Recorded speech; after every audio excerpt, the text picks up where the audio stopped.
کیسر روم کے دربار میں نا ایک بڑی مشہور روایت ہے کہ جب اس کے پاس نبی پاک صلی اللہ تعالیٰ علیہ وسلم کے نبوت کے بارے میں اطلاع پہنچی تو اس نے کہا یہاں کوئی سردار ہونا ہے اہل عرب کا تو لاؤ، تو ابو سفیان کو لے گئے۔ تو ابو سفیان اس وقت مسلمان نہیں تھے، کہتے میں نے پوری کوشش کی کہ کسی طریقے سے انہیں نبی پاک علیہ السلام کے بارے میں کوئی ایسی بات بتاؤں کہ معاذ اللہ ان کا ذہن بگڑے۔ ابو سفیان کہتے ہیں میں نے بادشاہ سے کہا، میں نے کہا بادشاہ ایک عجیب بات بتاؤں تمہیں؟ بتاؤ۔ کہنے لگے انہوں نے ایک عجیب دعویٰ کیا ہے کہ میں رات کے تھوڑے سے حصے میں مسجد حرام سے مسجد اقصیٰ گیا ہوں، پھر ساتوں آسمانوں ساتوں زمینوں لو کرسی اور سب کو دیکھ آیا ہوں۔ اب اس دور میں نا جو بندہ اونٹ کی سواری پر یا گھوڑے کی سواری پر مسجد حرام سے مسجد اقصیٰ جانا چاہتا تھا اسے 2 مہینے لگتے تھے، اور یہاں قرآن کہتا ہے لیلن، پوری رات نہیں، رات کا بھی تھوڑا سا حصہ۔ تو آپ یہ بات مانتے؟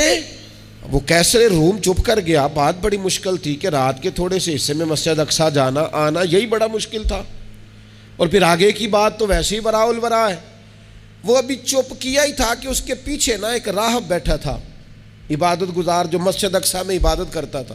وہ کہنے لگا بادشاہ ٹھہر جا، مجھے ایک بات یاد آئی ہے۔ کہا جناب سنائیے۔ تو وہ کہنے لگا ایک رات میں رات کو مسجد اقصیٰ کے سارے دروازے بند کر رہا تھا، مین گیٹ میں بند کرنے لگا تو مجھ سے بند نہیں ہو رہا تھا، میں نے بڑی کوشش کی لیکن بند ہی نہیں ہوتا تھا، اور بھی باقی لوگوں کو بلایا، جدوجہد کی، بند نہیں ہوتا تھا۔ پھر میں نے بڑھائی کو بلایا، مستریوں کو بلایا، میں نے کہا یہ کیا ہو گیا ہے؟ تو وہ کہنے لگے چھت تھوڑی نیچے آ گئی ہے، دروازہ دب گیا ہے، اس وقت کچھ نہیں ہو سکتا۔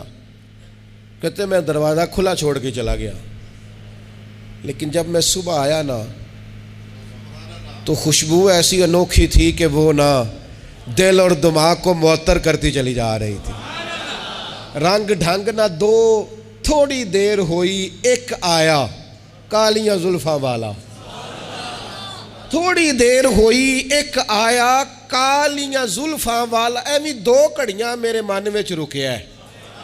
تھوڑی دیر ہوئی ایک آیا کالیاں زلفاں والا، ایویں 2 گھڑیاں میرے من وچ رکیا ہے، ایویں 2 گھڑیاں میرے من وچ رکیا ہے تے کر گیا نور اجالا، نیرا اجالا نہیں، نور اجالا۔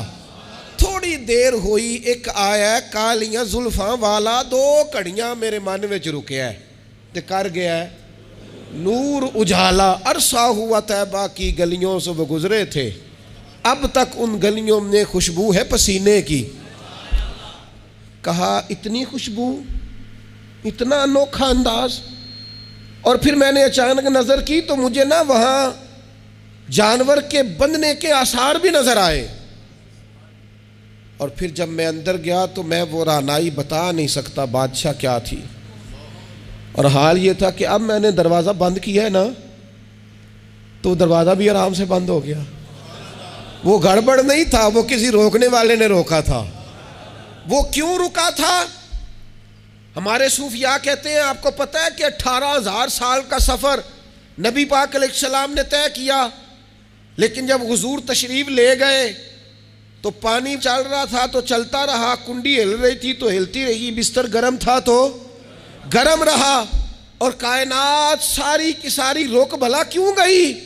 وہ کہتے اس لیے کہ نبی پاک جان ہے اس کائنات کی، اور جب جان نکل گئی تو دنیا کا نظام رک گیا، اور جب جان اور روح واپس آئی تو پھر نظام دوبارہ سے چلنے لگا۔ اعلیٰ حضرت فاضل بریلوی کہتے ہیں جان ہے وہ جہان کی، اور اگلی بات اس سے بھی نرالی ہے، کہتے ہیں جان ہے وہ، آج جہان ہے نا، اس کا مطلب ہے جان بھی ہے، تو زندہ ہے واللہ تو زندہ ہے۔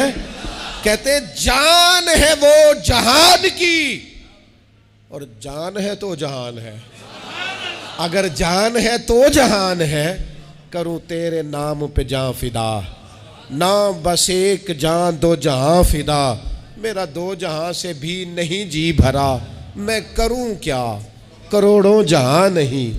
عزیز دوستو، وہ کہنے لگا، شخص کہنے لگا میں نے وہ رات ساری دیکھی ہے، یہ جو کہہ رہے ہیں نا وہ مسجد اقصیٰ آئے تھے، بادشاہ مجھے قسم ہے اللہ کی وہ آئے تھے، وہ 2 گھڑیاں میرے من وچ رکے ہیں، وہ کر گئے نور اجالا۔ ابو سفیان کہتے ہیں جس بات پر میں انہیں گڑبڑ کرنا چاہتا تھا ان کی تصدیق تو بغل سے نکل آئی۔ سبحان الذی اسریٰ بعبدہ۔